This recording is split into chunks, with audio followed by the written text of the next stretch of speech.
Yeah.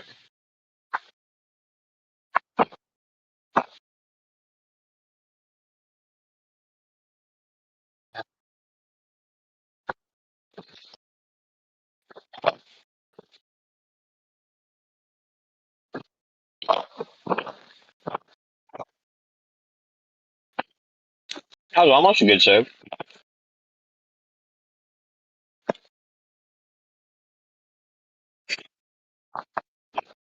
Jingle bell rock. Jingle bell time and jingle bell.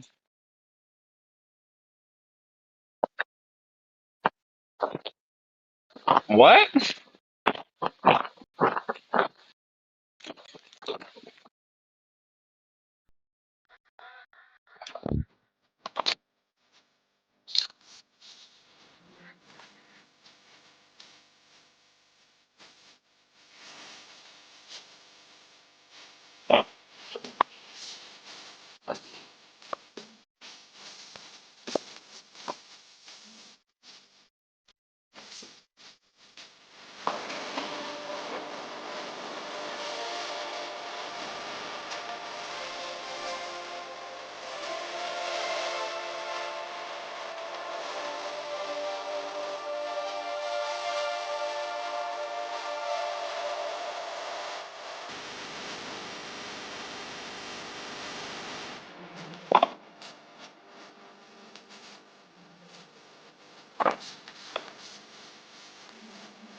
Yeah, I probably shouldn't be doing the intro.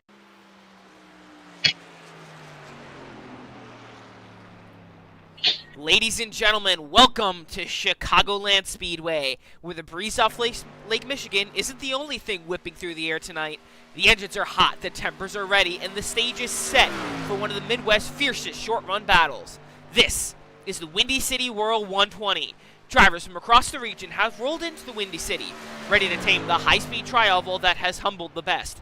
It's 120 laps of grip, grit, and guts, where draft trains stretch down the front stretch, the outside lane becomes a weapon, and every inch of pavement matters. The grandstands are rumbling, the teams are dialed in, and the chase for Chicago glory is moments away. So buckle up, race fans. The heart of Illinois is about to roar to life. It's time to end qualifying and let the Windy City Whirl begin. Good evening, race fans, and welcome to Chicagoland Speedway here in Illinois. My name's Robert McKay. Alongside me tonight is Ty Mosley, and this is the Platinum Truck Series. Yeah, Ty making a grand return after his debut last week at Nashville Fairgrounds. He was surprisingly a fan favorite. Y'all love me. Yeah! Anyway, I'm excited for some racing tonight at Chicagoland. Very depressed that I cannot be racing tonight, but hopefully I'll be able to add some valuable insight. That's a weird thing for me to say. For tonight's race, but I'm excited for some good racing out here. Chicagoland produces a great racing product.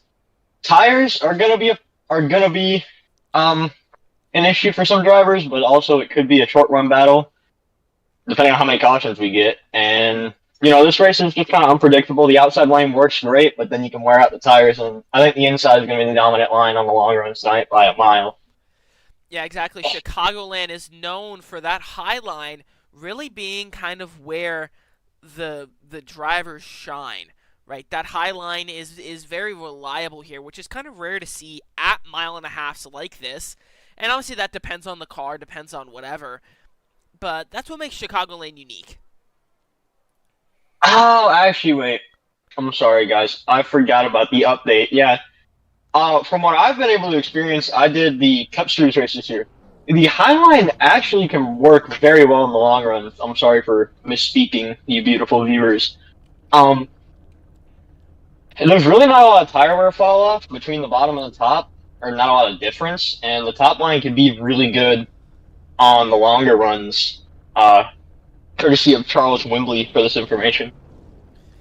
Yeah, exactly. And we're going to find out tonight. Let's take a rundown through the grid here, presented by W Energy. You got this one. Yep, Jeffrey Peppers slides it in pole position there by a fraction of a second. Cade Cannon follows in second place. Josh Henderson had a great running at Daytona. Not so great at Nashville Fairgrounds. He's looking to do a rebound here. He starts third here at Chicagoland. Elijah Fisher taking a break from race control, jumping into a truck. He's starting fourth. Travis Farmer, a Velocity Motorsports driver, starts fifth. Hayden Williams slides in there to the sixth position.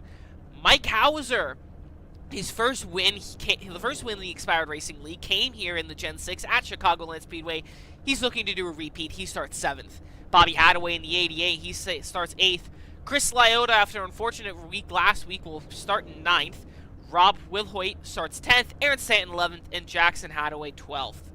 As we have more non-starting drivers, I believe none of those are starting tonight's race.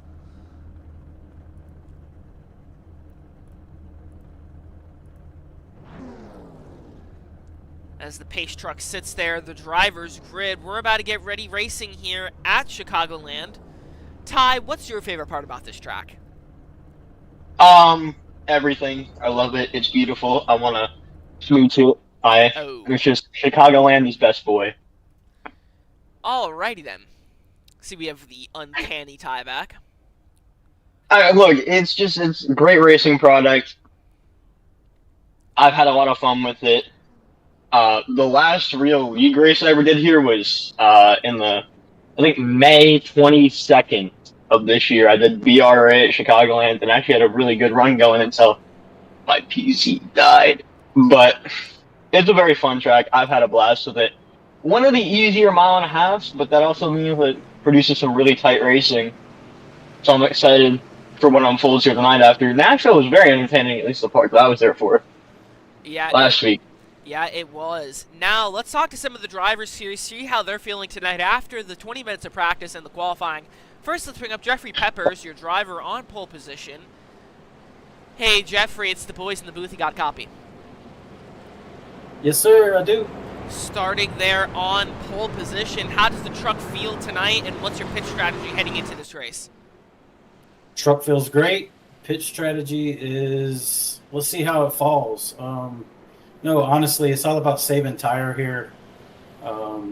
It's wide open throttle in these trucks, so it's all about who can save the most tire and finish at the end. Yeah, what's a take at gas on here? Because obviously the tire fall off is going to be a pretty big factor in the in the pitch strategy. But how much fuel do you got in that tank? I'm showing about 39 laps of fuel. We got a total of 6 tires, including the one on the truck. That's a lot of tires. About 20-25 laps. You could split it even if you wanted to do that for tires, but a total of 39 laps of fuel. So it's really, how much tire can you save and still be quick around here, and just try to minimize your time on pit road. Yeah, exactly. We'll see how those pitch strategies play out tonight. Thank you, Jeffrey, and good luck there from pole position. Yes, sir. Thank you. Yeah, no problem. And before we drop the green flag, let's drop a quick interview to the driver currently sitting in the 4th position, coming in from race control, making a one-off start, is Elijah Fisher. Hey, Elijah, it's the boys in the booth. How does that truck feel? So far, so good. We'll have to see what it can do once we get going green. Hopefully it's not a sleeper. Yeah, you're making your one-off tonight, stepping back from race control, letting the other guys handle it. How does it feel to be in the truck and not in the booth? Pretty good. I think we'll actually have a couple more starts than a one-off. But yeah, we'll be looking forward here. And I'm looking forward to it too, and that paint scheme looks sharp. We'll see you later. Thank you. Alrighty here. Pace truck pulls off. 24 in the 9. Lead us to green. We're green here at Chicagoland Speedway. Welcome to racing in the Windy City. The 24 gets an absolutely fantastic launch there off the line. And they're going to settle into a groove here. 24, 17, and I believe the 16 jumped up a spot in the P3. I can't really tell though. Yeah. Yeah, no, actually. Oh, no, never mind. He dropped some positions. Here comes Travis Farmer on the inside making a move for P3. But what a jump from the 24 to just snatch away the pole position. He's already starting to pull away. They're 3 wide in the front stretch for P2. And they're also 3 wide here, back through the pack. Travis Farmer, though, jumps up to 2nd, but here comes the 9 on the high side. But look back throughout the pack. Looking back here, Elijah Fisher has dropped to 7th from starting 4th. Currently in this hornet's nest right now with the 43, the 22, the 3, the 27, and the 88. Right Unfortunately, it might have been a sleeper. Yeah, it is not looking but good. I mean, this is exactly what I was talking about. This is the racing product you get here. It's just beautiful in every way imaginable, and I love racing here, and I love to watch racing here. It's just, I'm so excited for this to come back on the Cup Series schedule this coming season, and I mean, I'm just excited to watch some trucks zing around here tonight too. Travis Farmer still holding P2 off from the number 9 truck, but they're kind of a little ways behind the 24. We'll see what they can do to chase him down. A 9 truck going on the inside to make a move back around Travis Farmer. Travis Farmer drops back down to P3, and the 9 moves up to P2. And the 9 is saving the fastest lap there on that last lap. It looks like he might be on a charge here to take the lead away from the 24 quickly. Yeah, but right behind him is that 13 Toyota Tundra of Travis Farmer. Never count him out. I mean, he is fast at anything you'll throw in. But looking back through the cap, Elijah Fisher is now down to 12th. He has lost roughly 12 positions, or sorry, 8 positions on the restart. It might have been a sleeper, but we'll see how well he can bounce back after that poor start there. As he gets back around the Red Bull, and we'll see how much further progress he can make on this initial run. Yeah, looking back here, this is the battle for 7th between Mike Howitzer, the 27, and Chris Liotta there in the 69. Yeah, nice little 4 truck wide here, and they're going to be battling a little bit, but mainly I would think about just conserving your tires here in the early run, as you're really going to gain a lot of positions on the late runs if you save your tires the right way. And there goes the 69 there on the bottom, trying that bottom line here on the 43. 43 holds 43 looks like he got a little loose. Yeah, 43 looks like he has held up the 88. Now the 69 slides into the 8th position. Yeah, we'll see what he can do to catch that 27 machine is. Yeah, looking back up here at the lead, here's the 9. The 9 is right all over the back bumper of the 24. The 9 dives down to the inside. I was about to mention that. The 9 dives 9 down cars to the inside. on the inside, they're neck and neck. Who's going to get, I think the 24 is going to have the run here out of turn 4 to maintain the position, at least crossing the line. Ooh, maybe not. No, according to No, live the timing, 9's taking it completely away from him. your new As it looks leader. to maybe power around on the inside. They're still side by side here, hard racing up here at the front for the lead. You got some great side-by-side action here. right on board with the 9. Oh, he's slide jobbing him. Oh, you wanted to. That was a smart decision to back out of that. No need to be over aggressive and try to clear yourself off of somebody's nose this early in the race. But the 9 truck's looking to make the move on the inside of the 24, but 24 is not going away, holding strong on the outside.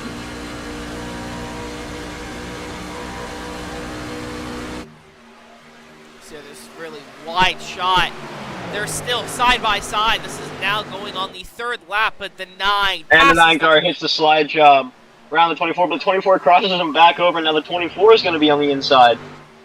As this is just a great battle up here in the front. And the 24 is going to get back around the number 9 machine. You know what this battle has done, though? It's brought these two drivers, the 13 of Travis Farmer and the 22 of Rob Withwaite, to the front. And that's a good thing for those two in 3rd and 4th, as these guys up front are battling hard and burning up their tires maybe a little bit more than the others, and it'll give them a good chance just to save and bide their time in the long run. It's Series of 16 making some moves to get up to the pack, or He's still no, dropping? He is now losing positions. He has now lost 9 positions. Oh, it's looking like a rough night. 24 and the 9 still side by side, still battling, but here comes the 22 up into the fray. 22. We'll see what he does here. 22 trying to throw his hat into the ring. Let's get an interesting perspective here, though. Let's ride on board with the 13 of Travis Farmer, get a kind of a back shot view here. See what he's seeing. Hey, yo. Anyway. That's just a great shot right there. He's seen all these drivers behind him. He's seen the battle in front of him. He's just trying to manage his tires right now, I can imagine, and just bide his time, because these guys are certainly going to burn it up racing like this, and when that happens, he'll be right there to pounce. Exactly. Just sitting there waiting. The 9 and the 22, though, are still running side by side.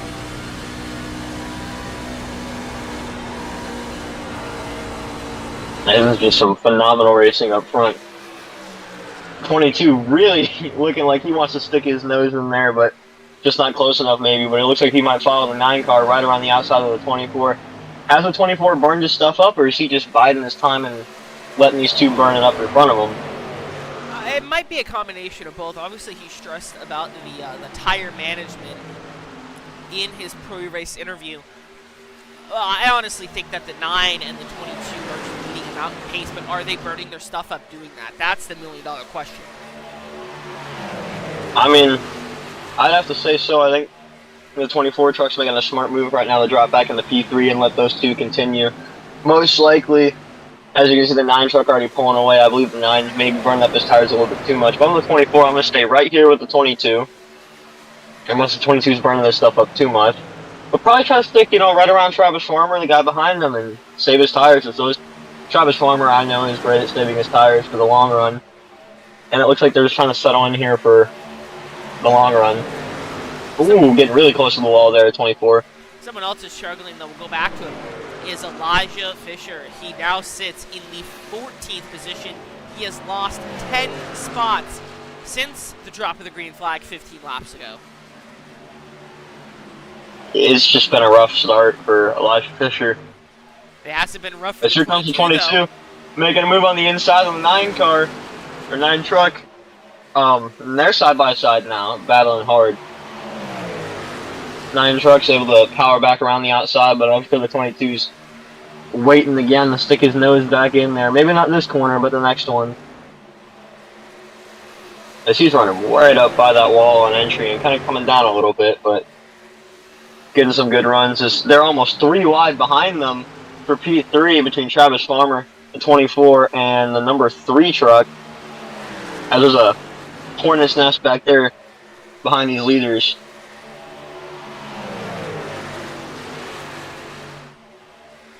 Yeah, it definitely is. Let's take a look at that here. Let's see if I can find it. Here we are. A 4-wide battle here. They're all trying to fight here for, I believe that's the 3rd position. The 3 and the 7 and the 13 applying pressure to the 24. The 24 dropping like a rock. As Bobby Hadaway 17 potentially. plan on getting around all three of them here if he sets it up right. But yeah, it looks like the 3 and the 13 are just hounding this 24. Somebody got in the wall hard out of 2. Yeah, the 2 I guess scrapes the the 22 wall. machine. Yeah, 22 scraped the wall on the outside. Still scraping the wall. He is running a very high line. Yeah, it's the 24 just trying to hold off this Hornet's nest, but it looks like the 3 truck is just going to power back around the outside of him. And it looks like the 17 is going to try to follow him through as well. And he will. 3 now up to, well, position at number 3. As you can see here on the left rear cam of that 3 snap-on machine. Have a nice view there as he scrapes the wall. Still scraping the wall, kind of getting sucked up into it. 24 tried to get a move done, but it didn't work.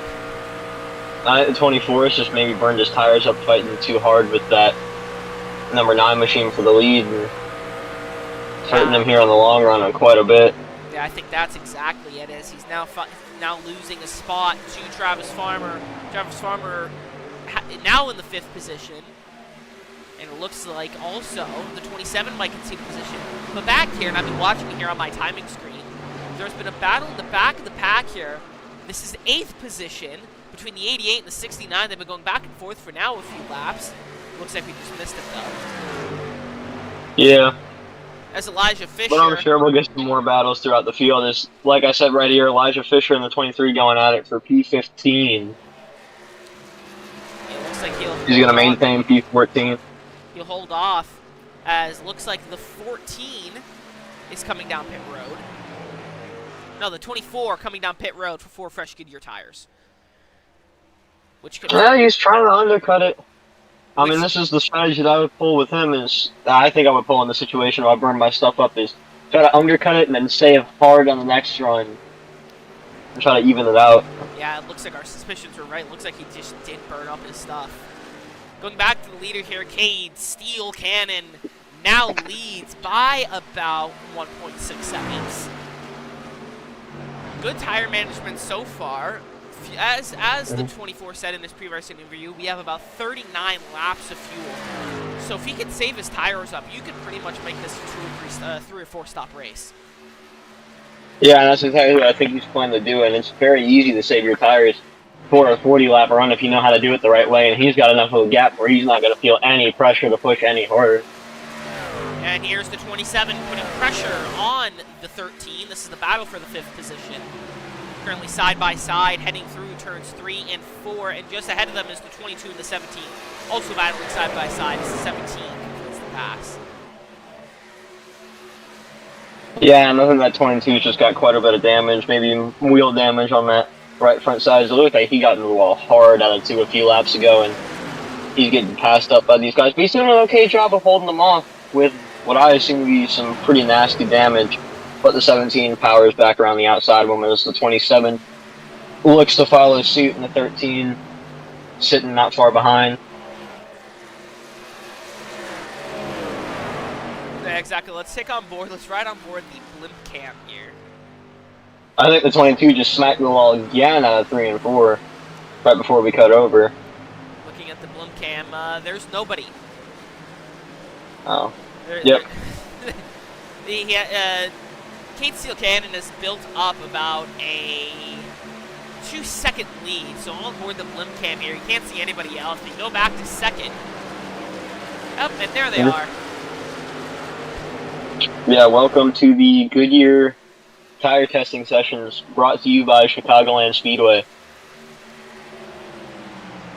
Well, no, seriously, here comes the 17 potentially making a move on the 3 truck. Maybe the 3 truck burned his stuff up. The 17, I was impressed with at National Fairgrounds, putting on a good show there. And I thought he had a great tire-saving strategy, and it looks like maybe he's doing the same thing here at Chicagoland, biding his time for the long-run pace. He's doing something that I can't do, which is save tire. Well, that sounds like a skill issue to me, Robert. It is indeed a pretty major skill issue. Yeah, saving tires is very cool, guys. It's a thing I would highly recommend learning. But it looks like we're going to get a pretty good battle between, are the 3 and the 17 the teammates, or are those the 2 guys that we got confused for teammates last week? I believe those are the two we accidentally. Accidentally associated them. But it looks like the 17 maybe dropping back a little bit, as I think he's trying to very incrementally apply pressure to this 3 truck to make the 3 trucks push ever so slightly harder every now and then and burn up just a little bit more.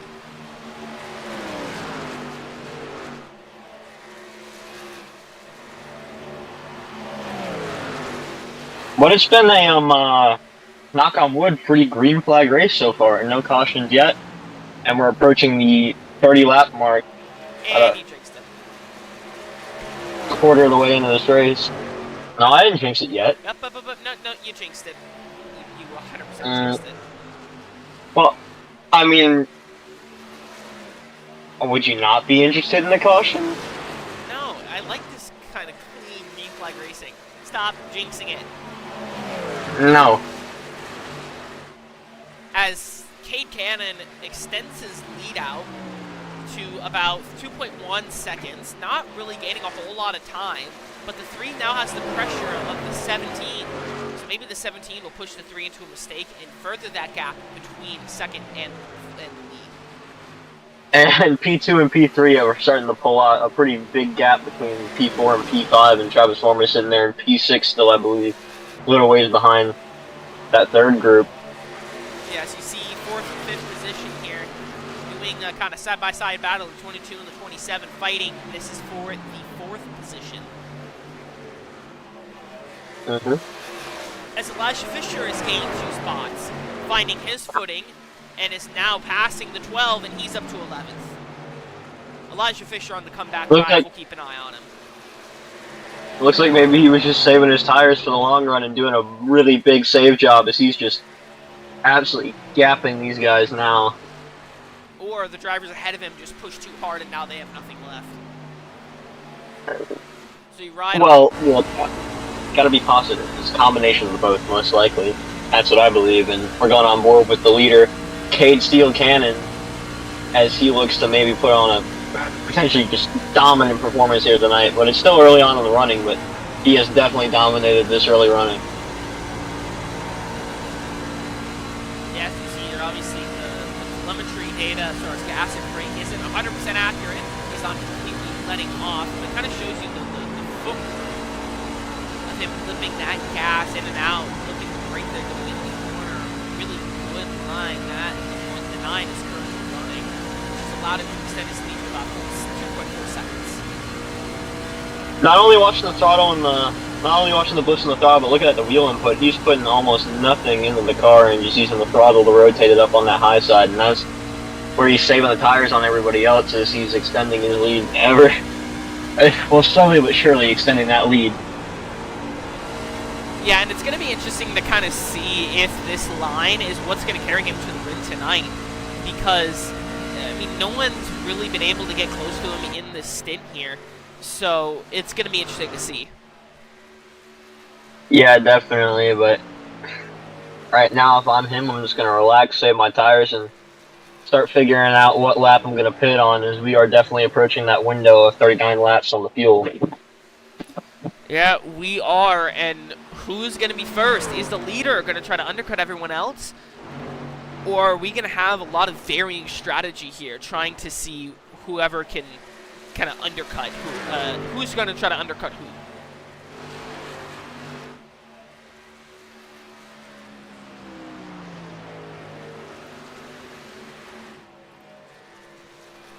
Yeah, we're still waiting for the first pit stops to come out. And while we wait, don't go anywhere. We're going to go Green Flag Racing Network side by side. We'll be right back after this. This broadcast production is brought to you by our great friends over at Dubby Energy. Dubby is a clean energy drink that is made to give you focus with no crash, jitters, or angst like other energy drinks. They don't use artificial dyes and contains vitamins, amino acids, a nootropic, and 150 milligrams of caffeine. Next time you go to buy W's great products, be sure to use our code GFRN for 10% at checkout. That is GFRN for 10% at checkout. Hey you. Yeah, you.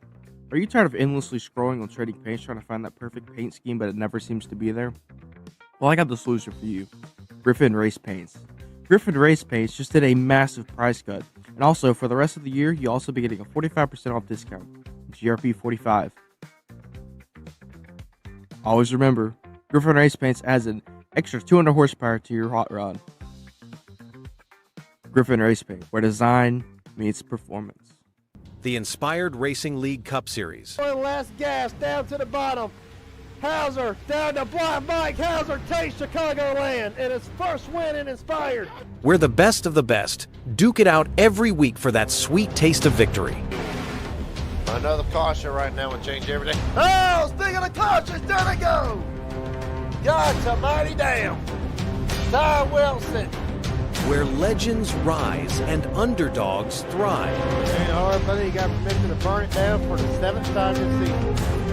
But even the best of the best have to start somewhere. Brother Garrett Jenkins, Josh Henderson up here in the booth. Buddy, you finally got it.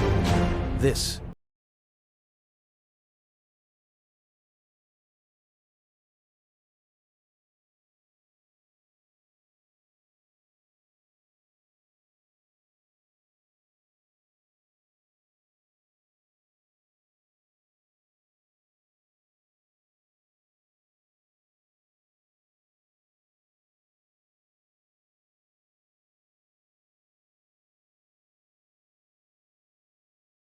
Welcome back here to Chicagoland Speedway as pit stops have begun. The leader, the 9, after struggling there at the end, hitting the wall under side-by-side, has now made his pit stop. And we'll see where he cycles out at it. I believe he might have been one of the last people to come down pit road. Oh, never mind. He was, he was one of the, one of the last few people to come down pit road. But you still have 5 people staying, or I guess 4 people staying out if the 24 managed to get around them, but I don't know if he did. Which is odd because we said the fuel strategy was 40 laps. So, I mean, unless people are really good at making pit stops, then it's definitely going to be interesting. And in this pit cycle, for at least a short amount of the run, although he did pit considerably earlier than the 9 truck, the 24 has jumped around the 9 to retake the lead. Currently, the leader right now is Elijah Fisher playing the long game. That could also be what Elijah Fisher was doing there at the beginning. He was just saving. Maybe saving fuel. Yeah. Although he might be out of fuel here. Oh, no, never mind. He's still got some going around. It's right on board here. Pull up that telemetry data. I think he's coming in first. Oh, he is clutching in on corner entry right there. You can see the RPMs just drop. As he managed to save the fuel, almost 42 laps, and who knows, maybe his fuel strategy is going to play dividends in the late run of this race, but currently he comes down pit road, and it's still, and Jeffrey Pepper's back out in the lead of this race. Yeah, but Cade Cannon back to second position and is now gaining almost a second a lap on the 24. If I'm Cade Cannon, I'm using this time to just a little bit more like on the last one, and you look at it. Or the 24 car is not even going to be close to him. He's got a lap 24, 3, and he's going to have to come down pit road. What, 5 on lap? Yeah, let's pull up this side-by-side data here. The driver info and comparison here. Yep. Of the 24 here and the 9. Gotta fight him. Find him faster, McKay. Come on, the fans are waiting. Pull up the current lap sectors. I'm assuming the 9 car is currently faster everywhere than the 24 car. And look at the time. It is just shrinking and shrinking and shrinking. 4/10 faster in the first half of the lap. And this is just a difference in tire wear. As Owie gets up in the wall, maybe pushing a little bit too hard there, but still going to be... Still 6/10 faster. Yep. absolutely flying here as he's chasing down the number 24 machine. Maybe he's not planning on waiting for the 24 to come down pit road. He just wants to take it right here, right now. Get back in the lead. Yeah, Jeffrey Peppers, this has to be playing in his mind. He has to see that 9 machine just get closer and closer and closer and closer and closer in his rearview mirror as we ride on board the rear cam. As you see him just get closer and closer. He's running half a tenth. He's gaining half a tenth on you, half a second on you a lap.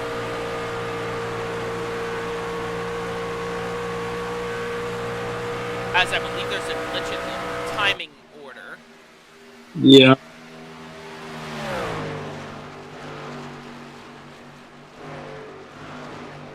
As I'm pretty sure the 24. Oh no, he comes down pit road. Ignore me, I do not have a brain. Potentially the 24 burned his tires up too much again. And Einstein's going to get back around and have a huge gap car behind that. It's definitely an interesting pitch strategy, that's for sure. He's playing this kind of pitting every 20 lap game, and it's odd, that's for sure. I mean, maybe he's just playing this higher strategy set at the start. You can run about 25 laps, 25 laps in each set of tires, and then use every single set. But I don't think that's the strategy that's going to win tonight. I think the strategy that's going to win tonight is the strategy that the 9 truck is running, and he's just been dominant. He's really happy with wins.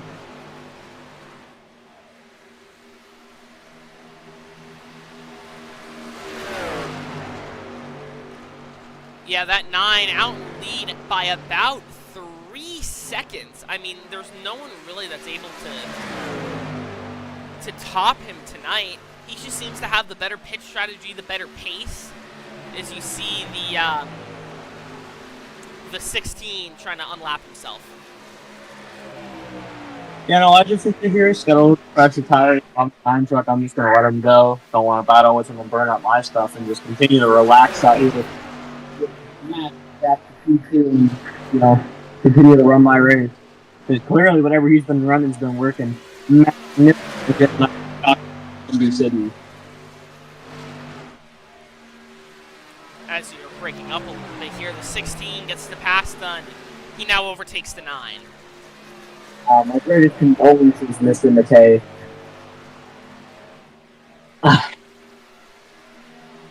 Oh, wow. My greatest apologies. I'll try to get my mic better.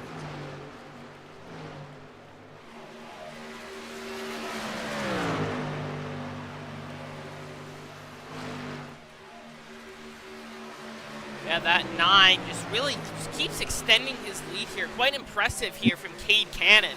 Not something we've seen with him over the last 2 weeks. As he Yeah, but it looks like he came out here tonight and just chose violence and wanting to give some clear punishment to the field, maybe taking out some frustration, as he's just crushing the field right now. Yeah, what a race so far by Cade Cannon, almost to the halfway point, almost led all the laps. While the pole sitter, Jeffrey Peppers, is running a very interesting pit strategy, currently a lap down. Only thing I can think with Peppers' pit strategy here is that if the race goes green, he might potentially be the car out front. He could be, although I believe he is At the end of the car race. lap down.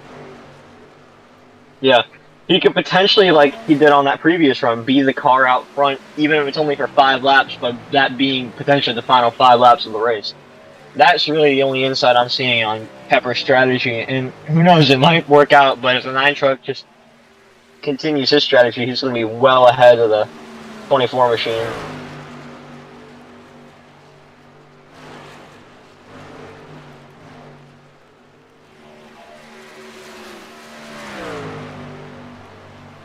And as the 9 leads, as the pit strategies get closer, I think it's time to crank it up. What do you say? Yeah.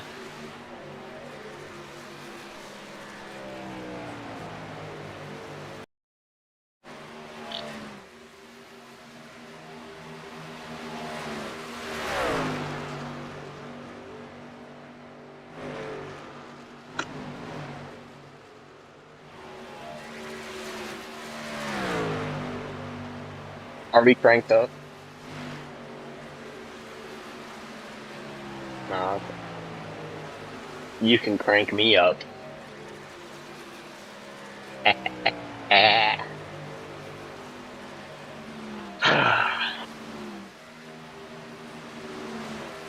Yeah, no, we definitely got the trying to restrain himself unhinged tie tonight, which it's probably gonna come out late in the race. I'm just warning you now. I'm not gonna say anything bad. I might just get a little overzealous when the winner crosses the finish line. You know, gotta make a big deal about it, you know? My goat right here. Mr. Steele. Just, oh, we got a car on the grass. Is that a caution? Yes! That jinx has finally come through.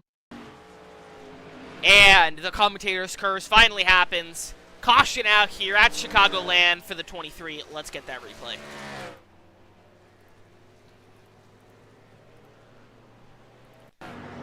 Let's see here, trying to come down to pit road, I believe, and just gets loose.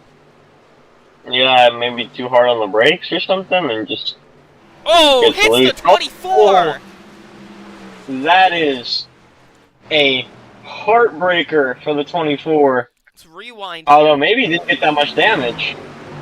Maybe it was a netcode incident for him, but that could be race ending if any of that damage applied to the 24. Oof. I mean, let's get that onboard shot here. We're going slow motion. Might be netcode. He might be okay. Let's see. Oof. I think it is netcode. Yeah, I don't know. I don't see any damage on that car either. That I think he might have been graced by the iRacing gods here. Yeah, under caution here. Let's... Whoa! Retaliatory wrecking! The 4 comes up into the 9. We have beef here in the Windy City. Love me some beef.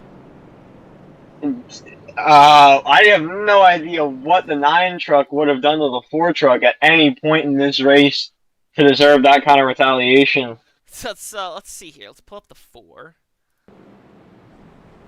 Is it retaliatory, or is it just you get loose? Is it retaliatory, or just... Did he... Let's see here. But... Oh, no, he just got loose. Dang it, I thought we had some beef. I'm gonna be questioning my existence after that wreck.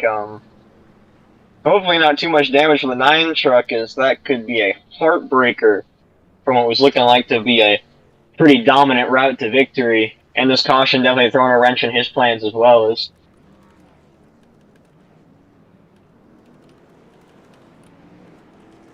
The 23, with no fender, rolls back out of pit road to continue on his race.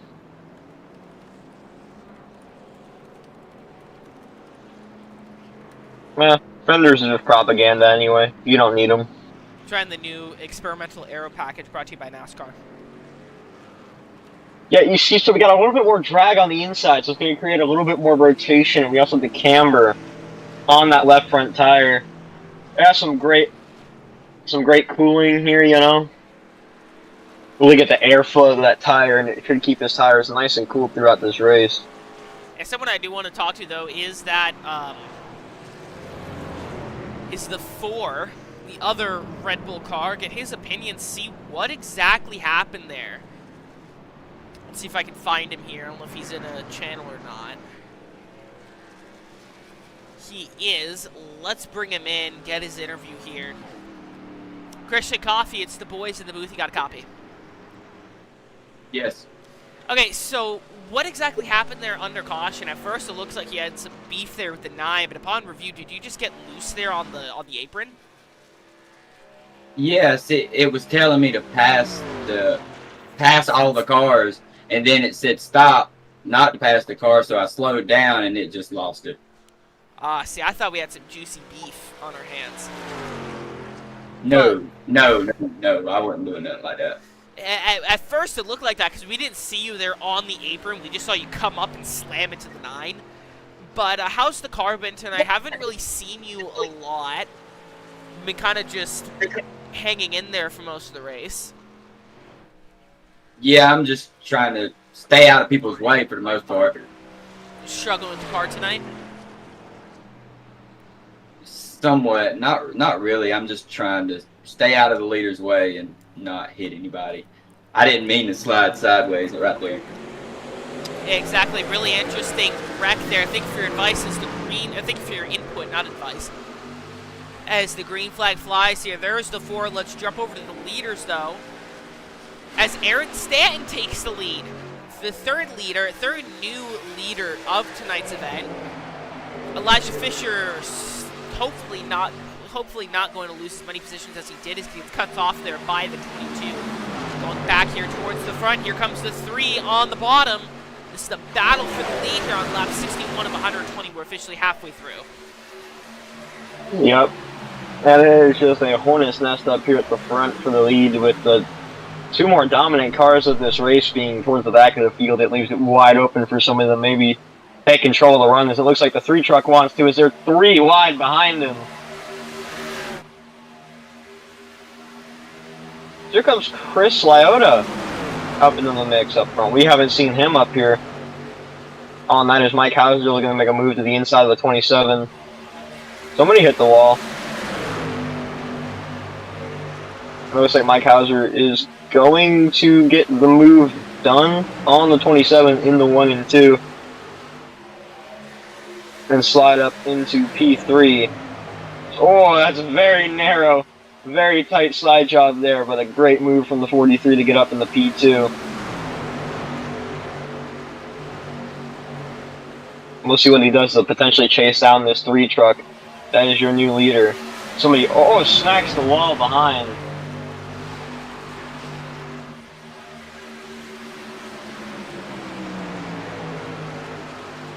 This is where it's going to get rough for that 9 truck. He's been in clean air for so long, and the dirty air is definitely a factor in these trucks.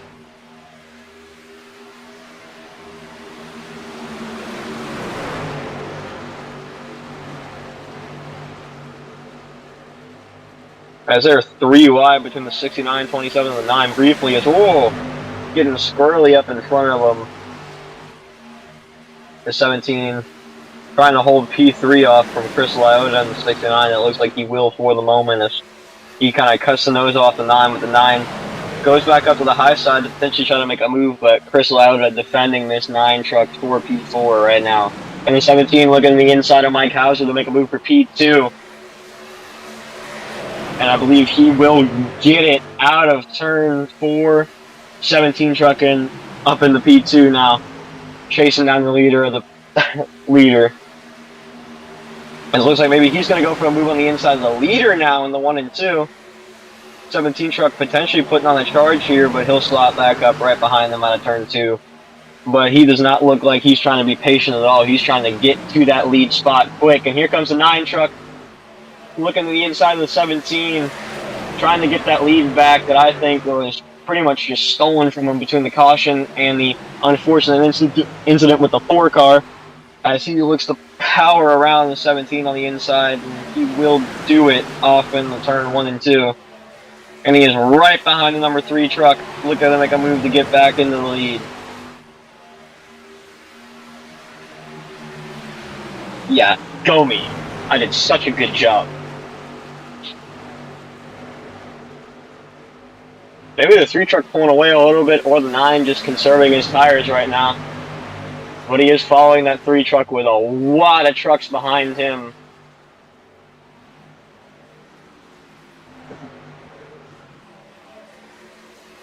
Did Robert die? Oh well. As here he goes, making a move to the inside of the leader in number 3. Has my microphone been muted this entire time? Yeah, pretty much.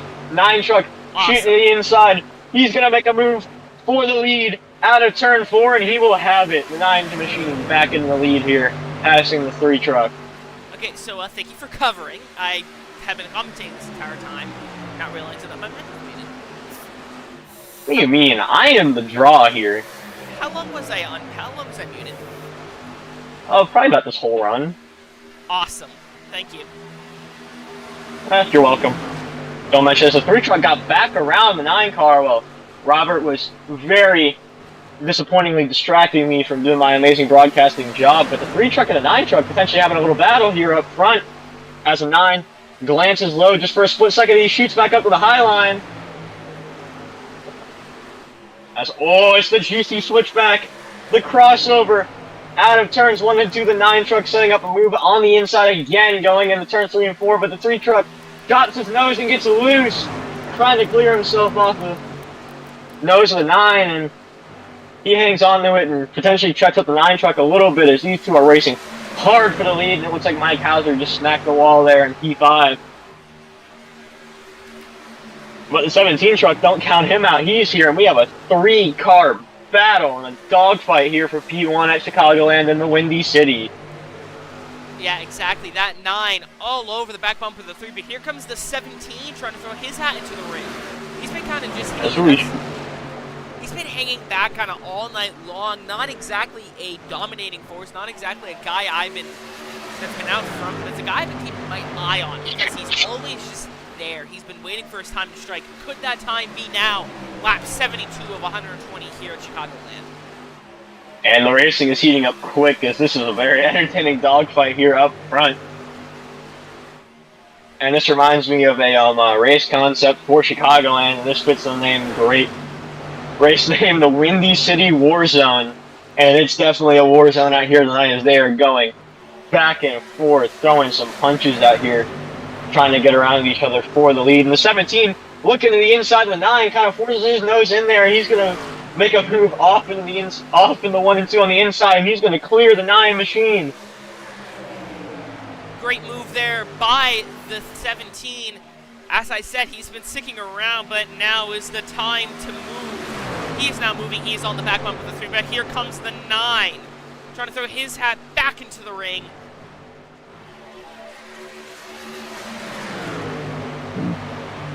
As they're looking like they're losing a little bit of time to the 3 machine, but the 17 made a great move around the 9, and he's going to try to chase down that 3 truck, I'm sure.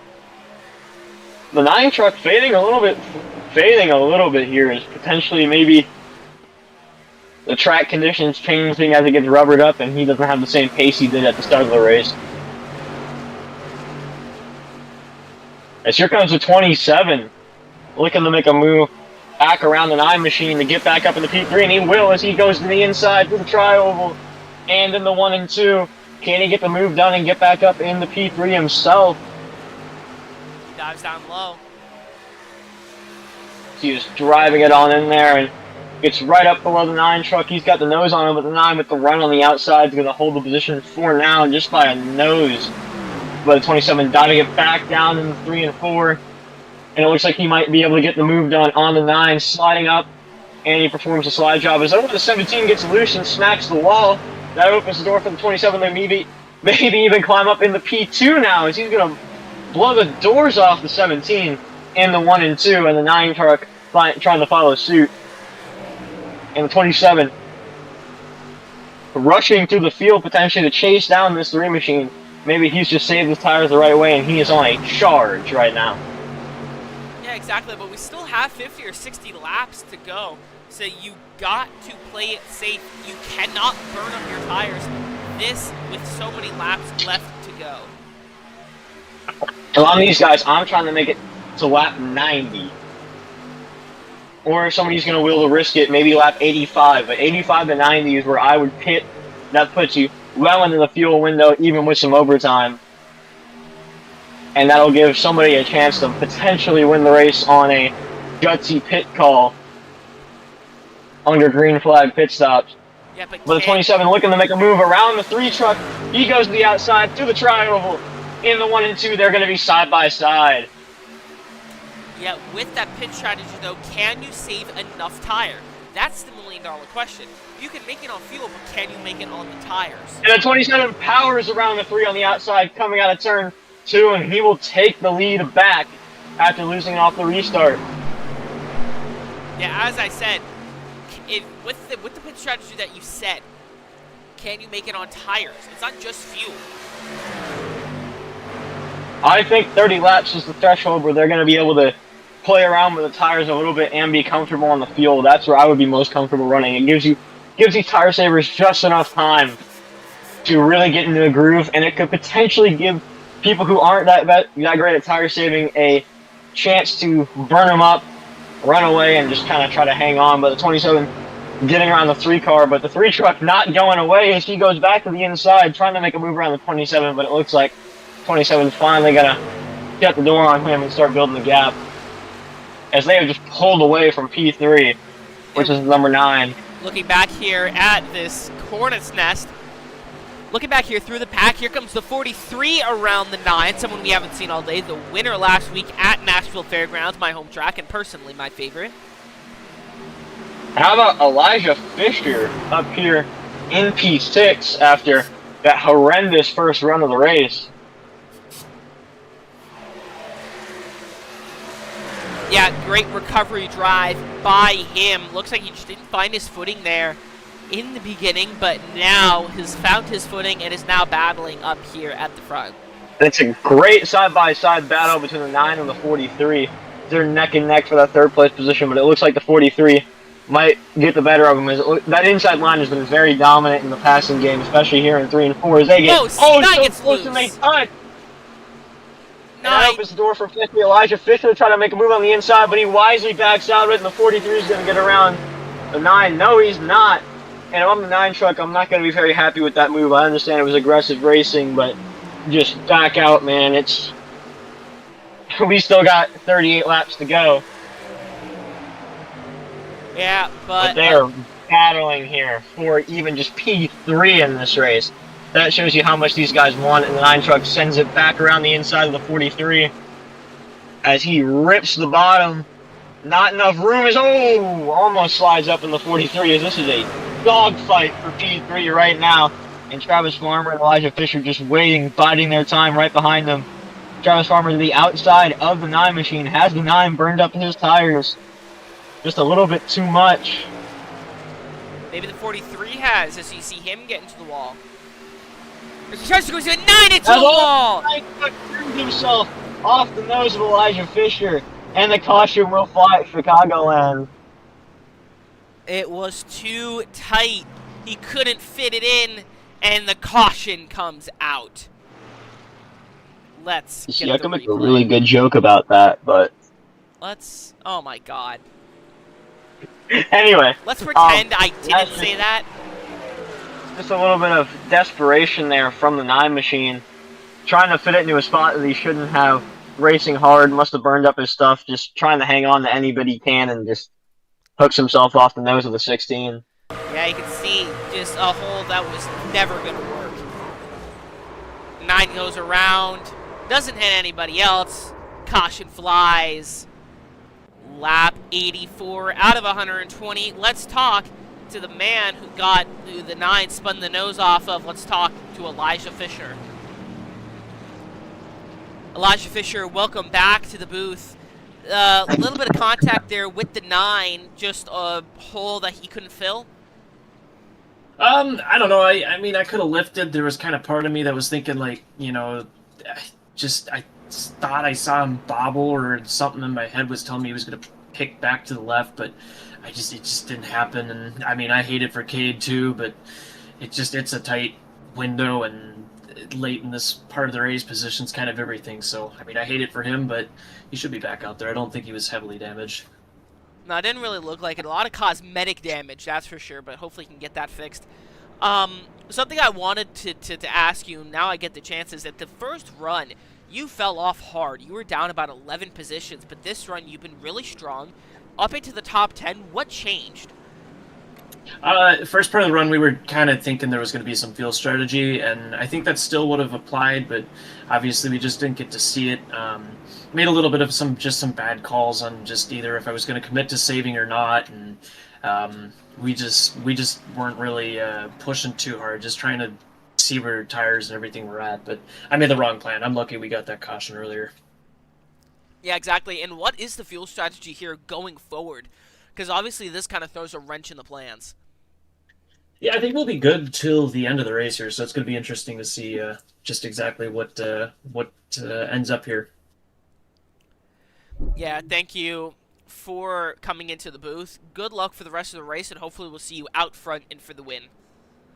Thank you very much. Yeah, no problem. Now, let's get the other side of the argument here. Let's bring in Cade Steel Cannon. Cade, welcome to the booth. A little bit of contact there. Was that just the hole that was never going to be able to get filled, or what's your perspective on this? Got called clear and thought we were good, and as I was sliding into it, I realized he had way faster speed than I did, and before I could turn back left and kind of get him go, we made the contact, and the rest was history after that, unfortunately. Yeah, a little bit unfortunate, but you've had some great speed tonight. I have no doubt in my mind that you'll be back out front. What's the fuel and pitch strategy here going forward? Obviously, this throws a little bit of wrench in the plans, and you cannot make it to the end, correct? If I'm not mistaken, no. So I'm kind of hoping that either we get a late caution that helps us out a little bit, or maybe we get like an early caution and I can go back in, finish fixing some of the damage I got. But if things go a certain way I'd like them to, hopefully we get one more caution here towards the end of this. Well, there's only one way to find out. Good luck. We'll see you later. Now it is time. And I believe I put him in wrong. Oh, anyway. Pace car Robert, can you ever put people in the right, chat? And 16 gets a great jump. Elijah Fisher in the lead for the first time here tonight. And immediately gets loose, potentially squandering this opportunity, but he's able to hang on. It's Travis Farmer in P2 behind them. Two trucks we have not seen in this position all night, but they're here late when it matters the most, and here comes. Oh, goes up Mike real Hauser. high, blocks the 13. Really weird line he's running, but here comes the... And he opens the door for Mike Hauser just to go right around him on the red carpet. As he gets loose again, the 16. He's really squirrely and all over the place right now. Yeah, I don't know what is happening there with that driver. Well, contact, and, three goes with around! The 3, and Travis Farmer in the 3. Get collected in a big wreck there. That was just net code. Can't really blame it on anybody specifically, and that's a heartbreaker for Travis Farmer and the 3 machine. 3 machine looks like he didn't get too much damage, but that's a heartbreaker for Travis Farmer getting pressed between a truck and a wall. Oh, and he's limping. And he has... potentially more damage. He has the meatball. Oh, it's a heartbreaker for the 3. The 9 doesn't have a meatball, but the 9's got a ton of damage he'll have to fix, and that's just, I think, an over-aggressive move from the 16 of Elijah Fisher. Holding it on the inside, can't really fault him too much, though. It's just net code. Got unlucky. Again, the replay here. Net code hits him up, hits the 3. Actually, if we go back here, I think the 3 was just anticipating Fisher moving down a little bit more than he did on the entry, and just kind of hooked himself off the nose of the 16. Well, I mean, there's netcode involved. As you can see here, he starts spinning even before contact is made. But, yeah. I was going to say, as you watch the entry lines, though, Elijah just doesn't go all the way down to the bottom. I guess the 13, or the 3 truck thought he was going to go all the way down to the bottom, and it just didn't happen. And kind of just an unfortunate case of just what I would say is hard racing right there. Yeah, exactly. Netcode and a little bit of misfortune. The 3 hard damage there in the wall. And that's going to be a heartbreaker for the 3 truck. He had really shown up in the later half of this race as a potential contender up at the front. Yeah, let's bring him in, get his opinion on this. Hayden Williams, it's the boys in the booth. You got a copy. I do. Hard wreck there. A little bit of netcode involved. Just some really aggressive racing over wall. What's the damage report there on that truck? Well, hang on. I can tell you. It says I'm too far left. Let's see. Too much damage. We're done. So I guess my night's over with. Unfortunate. You had a really fast truck. Just too aggressive. What do you think happened there? I don't. I think it was just hard racing. I think Elijah came up a little and I came down a little. I think it's just a racing incident. There's nothing I can do about it, but guess we'll move on to next week. Yeah, that's the only way you can look at it. Put the bad races behind you and look forward. Thank you for joining us. An unfortunate end for your race. Mm-hmm.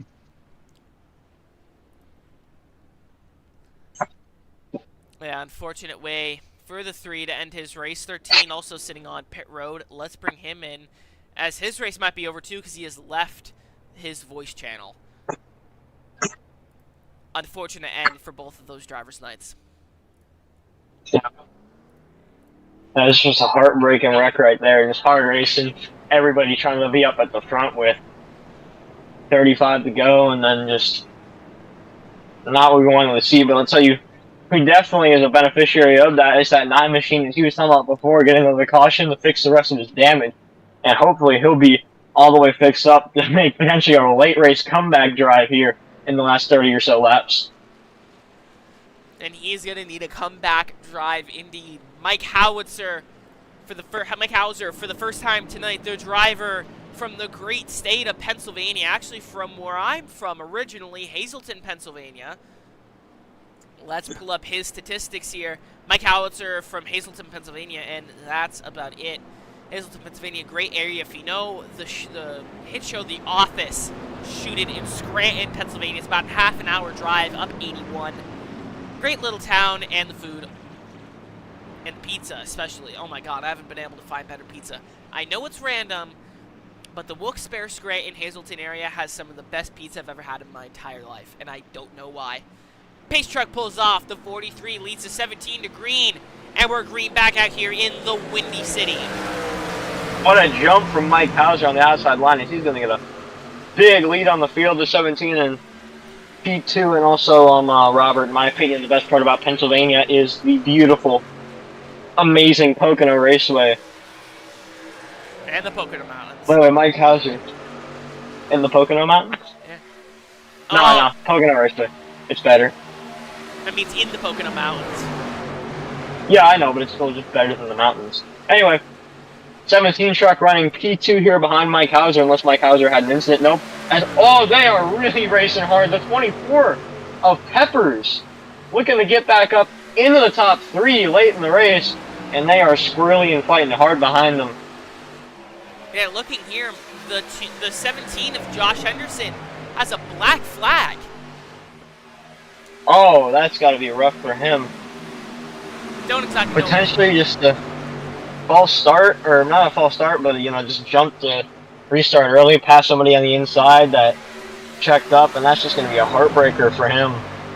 Well, here comes the 16 looking to make a move on the inside of the 70, but the 24 potentially able to chase. He's in a position to potentially chase down these guys up front and get himself back in a position to win this race with 25 laps to go here next time around.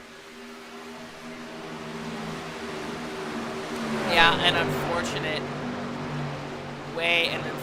black flag there for the 17, as it's cleared by race control. So maybe just an accident. Okay. That's great news there for the 17. The battle between the 69 and the 9 is heating up. This is the battle for 10th. As an iron truck, as you can imagine, just trying to salvage anything you can from tonight. It was a great start to the race and just kind of a heartbreaking fall off towards the end as he looked way off the pace. Maybe he didn't get as much damage as he had hoped to get fixed on that last caution. Mike Howitzer extending his lead here, looking to go 2 for 2 here, winning the Fairgrounds and winning at Chicagoland, backing up his Cup Series win a few months ago. Yeah, but he's going to have some hard competition from the 17 and the 24 machines that are rapidly closing the gap behind them here. And it looks like we're going to have a 3-truck dogfight here coming to within the next 5 or so laps, 20 laps to go here at Chicagoland in the Windy City. Yeah, confirmed. Travis Farmer is out of the Windy City Whirl 120. Unfortunate there for Travis Farmer. He had such a good race. Yeah, that's heartbreaking for him, but hopefully he'll be able to bounce back next week at the Roval. And we'll really see some road course ringers probably rise to the top next week at Charlotte.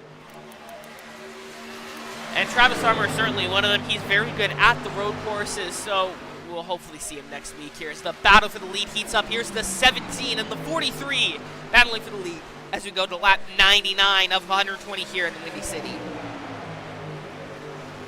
Yeah, that's going to heat up here. And the 17 truck was a truck I was really pulling for when the 43 and the 17 were dueling last week at Nashville Fairgrounds, and it looks like they found each other once again up here in the front, but they have a new wrench in their plans right here in the 24.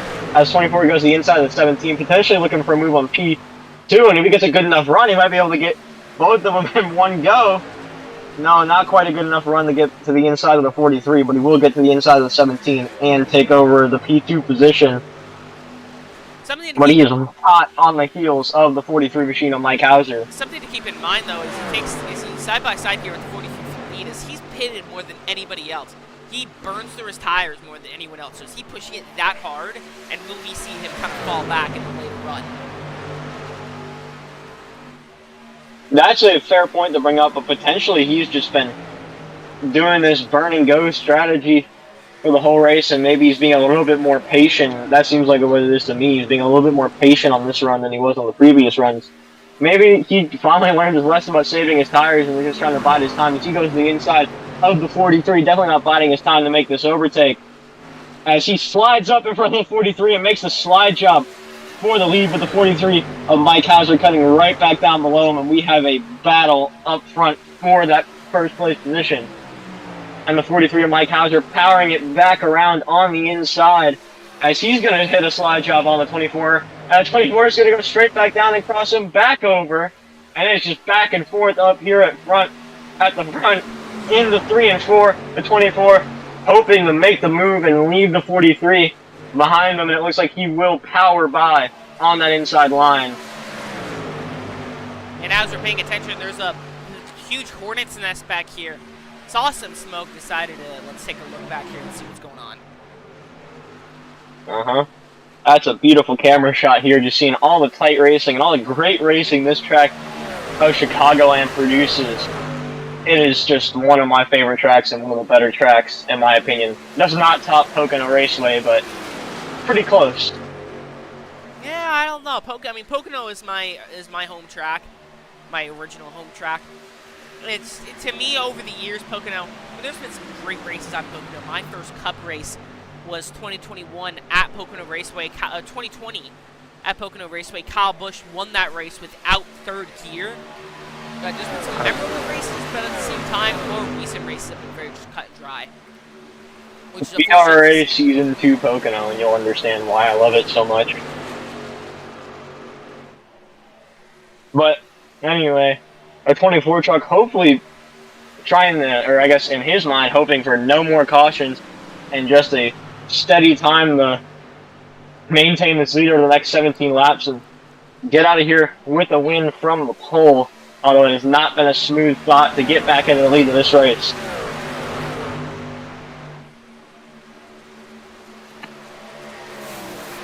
Yeah, looking through the field, your new leader. 24 now extending his lead a little bit. Jeffrey Peppers from Hampton, Georgia, now leads by about half a second. Let's go Green Flag Racing Network side by side. You won't miss a thing. This broadcast production is brought to you by our great friends over at Dubby Energy. Dubby is a clean energy drink that is made to give you focus with no crash, jitters, or angst like other energy drinks. They don't use artificial dyes and contains vitamins, amino acids, a nootropic, and 150 milligrams of caffeine. Next time you go to buy W's great products, be sure to use our code GFRN for 10% at checkout. That is GFRN for 10% at checkout. Hey you, yeah you. Are you tired of endlessly scrolling on trading paints trying to find that perfect paint scheme but it never seems to be there? Well, I got the solution for you. Griffin Race Paints. Griffin Race Paints just did a massive price cut. And also, for the rest of the year, you'll also be getting a 45% off discount. GRP 45.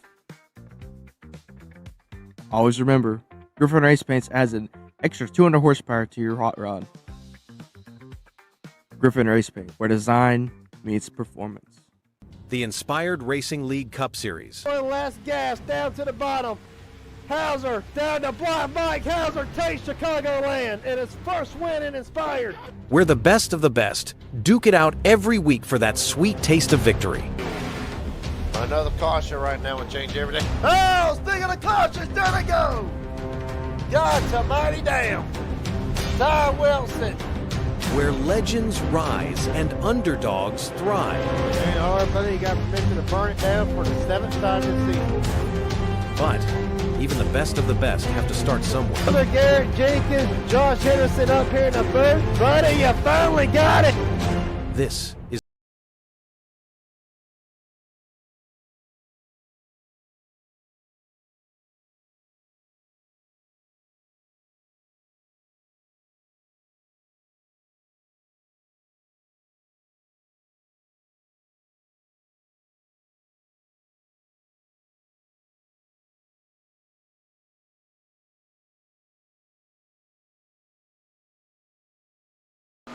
Welcome back here to Chicagoland Speedway.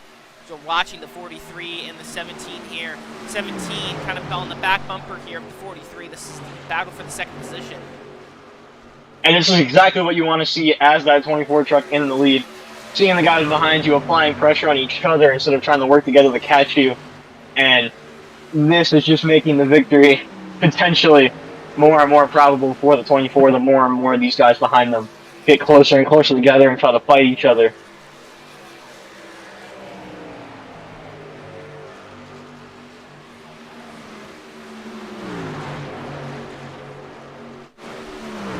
And then, where is the 70 truck running, actually? The 70 truck is currently running in the 6th position.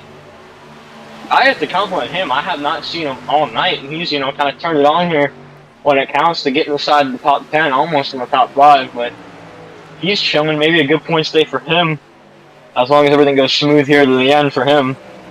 And, oh, there's smoke in front of him. And the 22 hits the wall hard, and that's a potential top 5 for the 70 truck.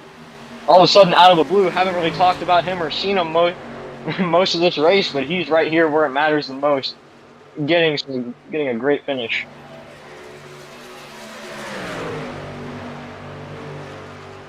Why would I do that? I'm just chill like that. Yeah, that 70 is currently in a very tight battle with the 22, certainly side by side. This is the battle for 6th. Yeah, but 22 almost slid up into the 70 truck as they're side by side, and the 88 behind them potentially looking at getting in this battle for that 5th place position and the top 5 tonight. But the 70 powering around the outside of the 22.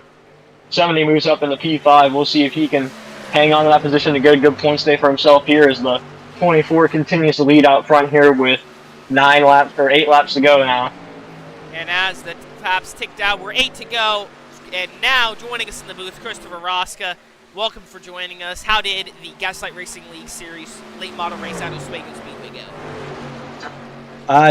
It didn't go bad, I'll say that. Very eventful in the middle of the race, and then controversial wreck towards the end brought out overtime, but Tristan Pena able to hang on for the win, beating out Zach Murphy and Peyton Hamlet for the podium. And the 24 truck continuing the lead and continuing to maintain that big gap he has with P2 with now 7 laps to go as he's hoping just to close it out here in the Windy City. Yeah, currently has about an 8/10 lead there on the 17. The 17, if he has anything to give right now, currently has pressure from the 43. But if he has anything to give right now, now is the time to give it. 6 laps to go. Use up everything you've got.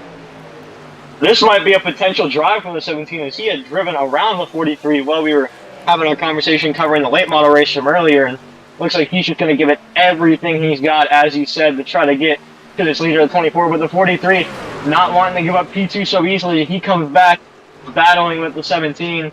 Looks at the 17 potentially getting a better drive here through 3 and 4, but he gets loose on the exit, and the 43 is going to be right back with them.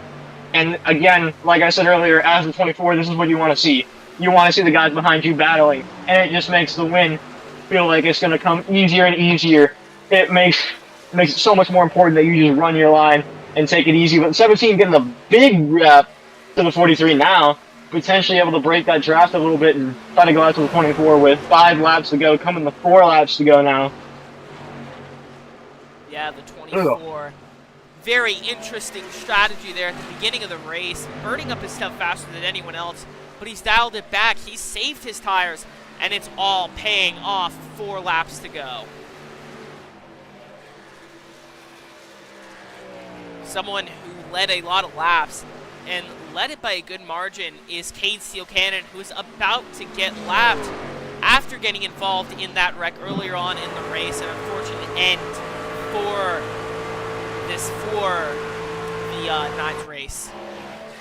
Yeah, that's just a heartbreaker for the 9, but the 17 slowly but surely pulling away from this battle for P3 as now Mike Hauser is under attack from that 27 truck. And the 27 potentially trying to get up into the podium as well, but the 17 pulling away from them to at least hopefully ensure himself a P2 finish here tonight with 3 laps to go. And the 9 truck down on the apron, just trying to let the leaders by, I can imagine. As it's just been a heartbreaking night for that number 9 machine, who is clearly the dominant truck early in this race for about the first half. Yeah, but my, how the tables have turned. 2 laps to go.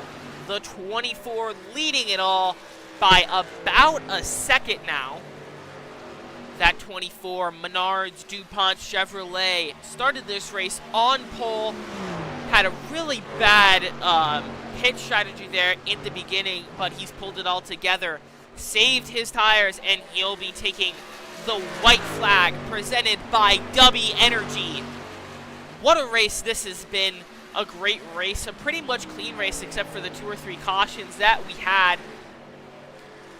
And the 24 out of turn 2, looking to maintain this gap to the 17. And through all the heartbreak, all the rough patch he had in the middle of this race, he finds himself right back where he started, coming out of turn 4 in first place to win here in the Windy City tonight at Chicagoland. That checkered flag is yours. Yeah, Jeffrey Peppers wins the Windy City Whirl 120 here at Chicagoland Speedway. Take it all in. You've deserved it. What a race by the 24, 17 coming up behind him to congratulate. What a great race, clean race. These drivers sure did put on a show tonight as the last 2 drivers crossed the line. All right, come on, let me see you burn it down. Let me see you burn it down here in the Windy City. As he's getting the love taps from everybody, all the nice little smooches as he comes out of turn 4, and I want to see him burn it down. Come on, burn down that rubber here in the Windy City. And come on. Give him a minute. Burn it down.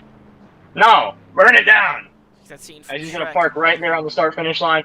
And there it goes. He's going to burn it down here in the Windy City. What a hard-earned, hard-fought win here for the 24 of Jeffrey Peppers, and he deserves that checkered flag as much as anybody else here does tonight.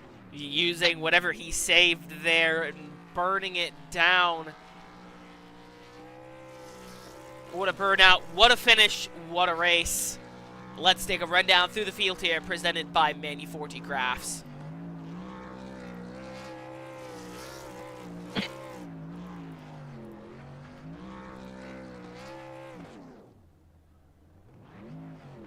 Jeffrey Peppers gets the win over Josh Henderson by a second. Aaron Stanton slides in 3rd. Mike Howitzer, great running there, 4th.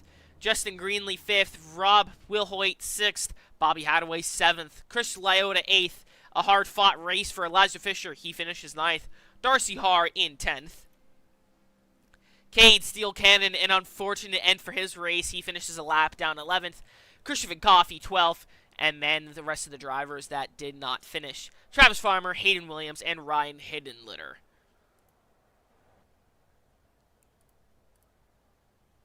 Yeah, what a race it was here tonight. Plenty of heartbreak, and I guarantee you plenty of frustration for some of those drivers who were leading early. But just the 24 able to fight back after that early loss of the lead and just be there, right place, right time. His strategy worked out and getting the win here tonight in a hard-fought race. Truly a war zone here in the Windy City. And now it is time for some post-race interviews First up, your third place driver. Let's bring in the one, the only. Gotta find him, Aaron Stanton. Here he is. Aaron Stanton, welcome to the booth. You got a copy. What's up, guys? Great third place finish there. Rallied in. You fought for the lead a couple of times. Stayed at the front. Didn't really see you at the back a lot. How'd that truck feel tonight, and how does this third place finish feel? It felt pretty good. Tires mattered a lot. Like, I don't know if you guys watched me, but I restarted pole, and I dropped 7 spots in the first 5 laps of the run, and then I saved just that little bit of tire saving, just let me drive back through the field. That's how much tires mattered. But yeah. Yeah, exactly. And it was a hard fought third place for sure. There were a lot of really strong competitors tonight. Some of them had misfortune. But how did the truck feel? Because I felt a lot of drivers were very happy with their trucks. Yeah, it felt great. For the most part, it was wide open, and that's why tire managing mattered so much, right? You didn't want to hold it wide open at first, and I think a lot of people were, and that's why we had so many comers and goers, because somebody was actually holding wide open and driving through the field, and I don't know, it was weird. It was a weird race.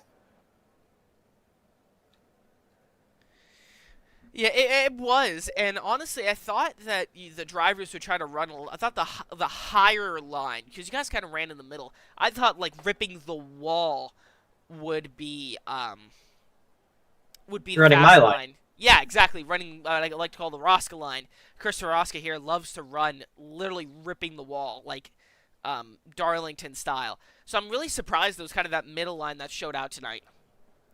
I think it was the track temp was super cooled off, right? So we didn't really get the run all the way up to the fence. I was in 3 and 4, but like I said, for the most part, it was pretty much wide open. So in 1 and 2, you could still hold it wide open on the bottom, even after 20 lap old tires.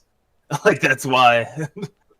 But 3 and 4, just the shape of the corner was a little bit different, so you had to start lifting there a little bit, and that's why I started. I don't know how much you paid attention to me, but I would rip the wall in 3 and 4 and run the bottom 1 and 2, and that's how I was making up time. Yeah, I noticed that. But overall, great race, great finish. How do you feel about next week at the Roval? I love that place. So hopefully we'll see you out front. Good luck, and congratulations on the podium. Go celebrate. Thank you. Got to figure out where to drop you. Where's fun? There we go.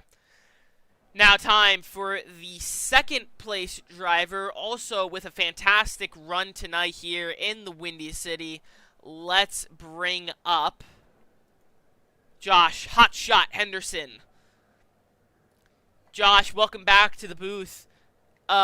Great running, definitely a lot better than last week at the fairgrounds. Overall, had a really good rallying there for the second position. How did the car feel? How did the truck feel? And how did this second place finish feel? Yeah, it felt pretty good. Close, tight racing there. I tried to be patient early on, got put in some funky 3-wide spots, and was like, well, I'm not going to wreck out, and caught a couple cautions, and felt like I was okay on the long run. That second to last run was terrible. I angered the tires and slid way back, and so just had to regroup, caught that caution, had a really good pit stop. I think I gained a spot or 2 on pit road, and then just knew I had to get a good positioning and then save some tire, and had a good battle with Mike there. Took about a lap and a half to set him up, got clear of him, and was able to pull away from my brother a little bit there. But Jeffrey, congrats to him first and foremost. I should have said that, because he was lights out there, man. Could not catch up to him there. I thought I had some tire left, and he just didn't turn a wheel wrong. So nice job to him. Hell of a win. Yeah, exactly. And in the beginning of the race, he seemed that he just was a very qualifying fast runner, but just couldn't keep the speed alive in the long run. But that final run, he held his tires and he put on a barn burner. Correct. Yeah, I figured he was going to burn through him really fast based off what he was doing all race long. He was a short pit guy. It actually caught him bad one time, but then he caught a break a different time, got the caution, got back in the lead lap. So, from the driver's seat, I'm thinking, okay, he's going to burn through this, and I'm going to run him down with 5 to go. And with about 10 to go, I really started pushing the truck a little bit, and it started getting loose. And I thought, well, heck, if I'm getting loose, he's got to be getting loose by now. And he ended up gapping me by another 1/10 of a second. So I was like, well, hell of a job, man. Good win. As this is his first win here, correct? From what I understand, yeah. Yeah, what a win, what a first win. But congratulations on the second place finish. How do you feel about the Roval next week? Is that where we're going? Yes. I hate road courses, so it's gonna be terrible. I'm just gonna show up so I don't get fined. So it is what it is. I know Monday night racing is gonna be garbage next week too. So let's just get through these couple weeks, and I mean, I'm trying to get better at them, but it's just not something I want to spend a ton of time throughout the week on. So it is what it is, and we'll survive it. It's nice to finally get a top 10 in the truck series, though, because it feels like I've had fast trucks the first 2 races and got taken out in unfortunate circumstances. So good to finally finish one. Yeah, we'll see you next week, and hopefully by then you'll kind of learn the Roval a little bit better and finish up front. At least it's half banked, right? So I should be half good there. We'll see what happens. Thank you for joining us. Thank you. And sorry I have the hiccups. Last, but certainly not least, celebrating his first Inspired Racing League win, please welcome Jeffrey Peppers into the booth. Jeffrey, congratulations on your first win. What a race. Was able to save your tires there. How does this feel? Oh, man, it's great. I didn't think I was going to win Chicagoland out of all the tracks. Not one of my favorites, but I don't know. My truck was just on rails tonight, and I got scared a minute there during the middle of the race when that caution fell. I didn't need that, and I had to regroup, re-strategize, and well, I guess it worked. You won the race.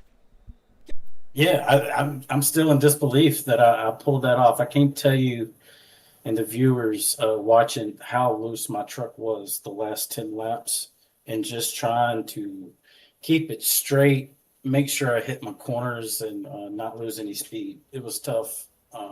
Definitely a tough race for sure.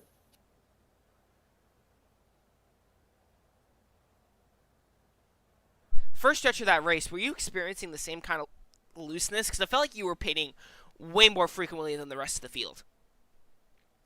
Yeah, when I saw the race was, kind of going green there, I decided that I would come in and utilize the tires to their advantage. Especially when you got to lap 20, when you got to 20 to 25 laps on the tires, they just started getting loose. You really had to work your throttle on entry to get the car to rotate. And I just said, well, I'll play the tire strategy game and hope not, try not to get a caution. And yeah, I was experiencing that and dirty air. These trucks, it's all about momentum. And when you get, you got to ride somewhere nobody isn't, because if you get dirty air on the nose, the truck just wants to plow up toward the wall, and it's horrible. But you had to minimize that, go where other trucks aren't, and really had a safe tire as well. Yeah, and that really showed. You see a lot of the drivers just fall off a rock in that first run, not really understanding the tire wear. But you executed when it mattered most. You performed when the lights shine the brightest. Congratulations. Go enjoy this win. Thank you. It was fun. Thank you for everybody else coming out and watching, and everybody racing. Thank you, Inspired, for putting this on. We really enjoy it racing out here, and I have to see y'all next week. See you next week. That'll do it for us here at Chicagoland Speedway here in Joliet, Illinois. I've been Robert McKay. Alongside me has been Ty Mosley. Momentarily, Christopher Rosca. We'll see you next week for the Charlotte Roval. Thanks for watching. See ya, folks.